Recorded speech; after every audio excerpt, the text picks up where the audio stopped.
Pendant mon adolescence, j'ai vécu énormément de rejets et je pense qu'il y a une grande leçon que j'ai appris de tout ça et je voulais te la partager aujourd'hui. Déjà, j'ai longtemps cru que ma valeur dépendait du regard que les autres portaient sur moi.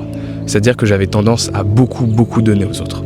Et quand tu fais ça, eh bien, tu mets ton estime de toi entre leurs mains. Sauf que les gens s'occupent déjà d'eux-mêmes. Donc, quand ils s'occupent déjà d'eux-mêmes et qu'ils ne te portent pas l'attention que toi, tu aimerais qu'ils te portent, eh bien, tu deviens comme égoïste, un petit peu. Sauf que ces personnes-là, c'est pas qu'elles te rejettent, c'est qu'elles pensent déjà à elles-mêmes et c'est déjà parfois challengeant. On a tous des challenges dans nos vies.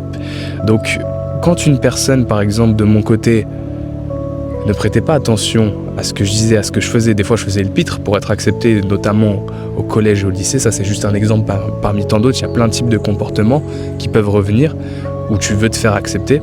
Quand ces personnes-là ne me donnaient pas cette attention-là, eh bien, je le percevais comme du rejet et j'avais la haine envers elles. Et ça demande vraiment un travail en profondeur pour toi-même voir déjà ta valeur. Et quand tu fais ça, tu quémandes plus l'attention.